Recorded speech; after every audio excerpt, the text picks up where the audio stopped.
दोस्तों नमस्कार।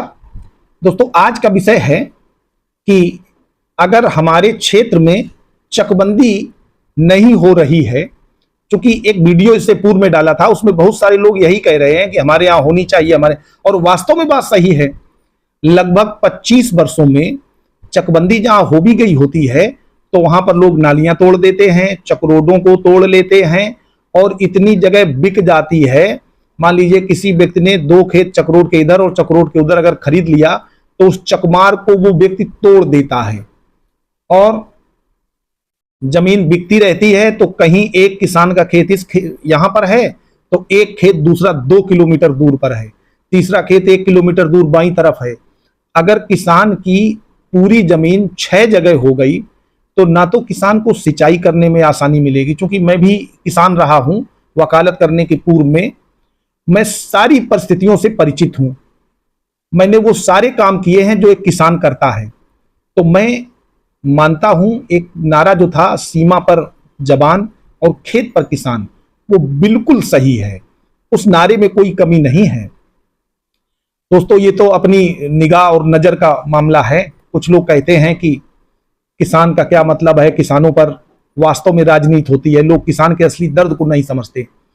अगर हमारी जमीन 6 जगह पर है, कैसे हम उसको पानी देंगे, कैसे हम फसल की रखवाली करेंगे, छोटी छोटी जोतें होंगी तो वहां पर कैसे हम ट्रैक्टर ले जाएंगे, कैसे फसल को घर लाएंगे, कैसे जुताई बुवाई करेंगे, वहां बोरिंग कैसे कराएंगे, पानी के साधन कैसे पहुंचेंगे, फसल काटने, फसल जोतने, खेत जोतने, फसल की निराई गुलाई करने काफी मशक्कतें हमें झेलनी पड़ेंगी।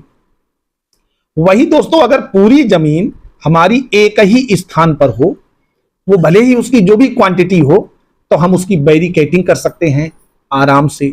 वहां पर एक छोटा सा हम कमरा बना सकते हैं, उसमें अपनी बोरिंग, ट्यूबवेल या बिजली का कनेक्शन या सोलर प्लांट कुछ भी एक ऐसा कर सकते हैं ताकि कुआं बना सकते हैं, ताकि पानी की पूर्ति बनी रहे, पानी का साधन बना रहे।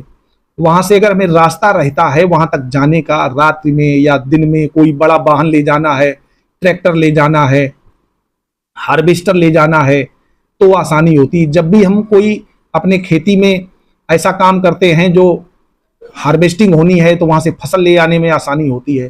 तो दोस्तों चकबंदी तो होनी ही चाहिए, और चकबंदी कैसे हो आज मैं इसका एक बेहतर विकल्प बताता हूं आप लोगों को। वीडियो पर बने रहें, बहुत अच्छा वीडियो है।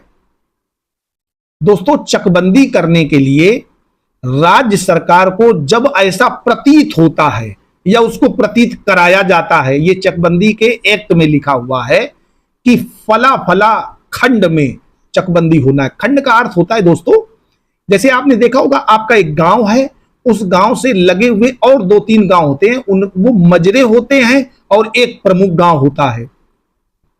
3-4 गांव मिलकर के एक राजस्व गांव बनता है। तो उस राजस्व गांव को ही पूरा खंड कहते हैं। उसके जो भी 2, 3, 4, 5, 10, 15 जो भी गांव है उससे जुड़े हुए वो पूरा खंड होता है। तो जब भी राज्य सरकार को ऐसा प्रतीत हो या प्रतीत कराया जाए कि इस खंड में चकबंदी होना आवश्यक है, तब चकबंदी की उद्घोषणा की जाती है और वहां के चकबंदी अधिकारी को, इसमें चकबंदी में भी deputy director of consolidation officer, assistant consolidation officer माने सहायक चकबंदी अधिकारी, चकबंदी अधिकारी, सहायक चकबंदी संचालक, ऐसे कई पद होते हैं। तो उसमें जो डिप्टी डायरेक्टर ऑफ कंसोलिडेशन है, उनको यह निर्देश दिया जाता है कि उस क्षेत्र में चकबंदी के लिए प्रक्रिया शुरू की जाए। तो ऐसी उद्घोषणा होने के बाद उस क्षेत्र की जो भी तहसील होती है, उस तहसील में एक नोटिफिकेशन जारी किया जाता है और वहां के लोगों को, जो उस एरिया के लोग हैं, उस खंड के लोग हैं, उनसे ये पूछा जाता है, प्रस्ताव लिखा जाता है। हालांकि किसान को पता ही नहीं चल पाता है कि क्या हो रहा है, क्योंकि चकबंदी होने के लिए वहां की जो नियरेस्ट तहसील है, अभी दोस्तों कुछ उत्तर प्रदेश सरकार ने कुछ नोटिफिकेशन जारी किए थे, प्रत्येक तहसील में 2-2 गांवों में 2-2 खंडों में चकबंदी संचालित थी। उसमें कई जगह चकबंदी हो भी गई है, कुछ में स्टे लग गया है और कुछ को धारा 6 के अंतर्गत माननीय उच्च न्यायालय से चकबंदी रुकवा दी गई है, वापस हो गई है वो प्रक्रिया। क्योंकि चकबंदी होते समय बहुत सारे ऐसे लोग हैं जो माफिया किस्म के हैं, उनके द्वारा कब्जा की हुई जमीनें चली जाती हैं, उनको परेशानी होती है, तो ऐसे लोग चकबंदी का तुरंत विरोध करना शुरू कर देते हैं। तो दोस्तों, चकबंदी के लिए जब एक रजिस्टर बनता है, सबसे पहले गणना होती है, वो लोग बताते हैं, उनसे पूछा जाता है, उनके सिग्नेचर होते हैं, एक लिस्ट बनती है, प्रमुख लोगों के नाम लिखे जाते हैं। तो वो आकार पत्र एक होता है, और वो चूंकि ये सारे जितने आपने CH41, CH45, CH21, ये CH23, CH11, ये सारे आकार पत्र चकबंदी के दरमियान ही बनते हैं, चकबंदी अधिकारी ही बनाते हैं इन्हें। और उसमें नंबरिंग चेंज होती है, ओल्ड नंबर से फिर न्यू नंबर अलॉट होते हैं। पूरे उस खंड का रकबा, सबसे पहले उसका एरिया नापा जाता है, देखा जाता है कि टोटल जमीन कितनी है, मौके पर कितनी है, कुछ घटती बढ़ती है तो वो ग्राम समाज में दर्ज कर देते हैं। बहुत बड़ी प्रक्रिया होती है चकबंदी की, और ये फाइनल सेटलमेंट होता है उस खंड के एग्रीकल्चर लैंड का। और कुछ ऐसी जगह हैं जिनकी चकबंदी नहीं होती, जैसे मीनारे हैं, आबादी है, तालाब हैं, चरागाह हैं, इनकी चकबंदी नहीं होती, केवल नंबर चेंज हो जाते हैं।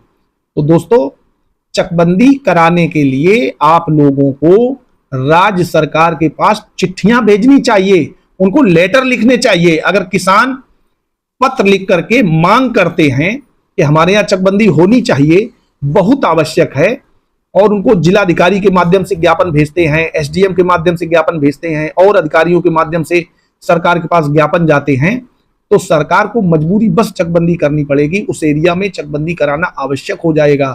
तो दोस्तों, अगर आपको अपने क्षेत्र में जल्दी से जल्दी चकबंदी करानी है, तो आप सब लोग मिलकर के राज्य सरकार को चिट्ठियां लिखें, उनसे संवाद करें, तो निश्चित ही आपके क्षेत्र में बहुत ही जल्दी चकबंदी हो जाएगी, और चकबंदी से आपको बहुत लाभ मिलेगा। नालियां बन जाएंगी, चकमार्ग बन जाएंगे, बड़े बड़े खेत एक ही जगह हो जाएंगे, आपकी 10 जगह से जमीन हट करके एक जगह हो जाएगी। तो दोस्तों, ज्यादा ना कहते हुए यही कहूंगा कि राज्य सरकार को चिट्ठी लिखें, कंसोलिडेशन ऑफिसर को लिखें, SDM और DM के माध्यम से भिजवाएं, और जब आप बार बार सब लोग चिट्ठी लिखेंगे, उनको सूचित करेंगे, तो बिना आंदोलन किए आप लोगों के यहाँ चकबंदी की प्रक्रिया चालू हो जाएगी। और सामान्य प्रक्रिया है, कुछ भी गलत नहीं होता चकबंदी में। कोई दिक्कत होती है तो उसके लिए कोर्ट है, और वो चकबंदी अधिकारी ही कोर्ट होते हैं, उनके समक्ष आपत्तियां प्रस्तुत की जाती हैं, और उनका सही निस्तारण होता है। तो दोस्तों, वीडियो अच्छा लगा हो तो लाइक कर दें, और अपने दोस्तों को अधिक से शेयर करें, और अगर चैनल पर नए हैं तो चैनल को सब्सक्राइब कर लें। धन्यवाद।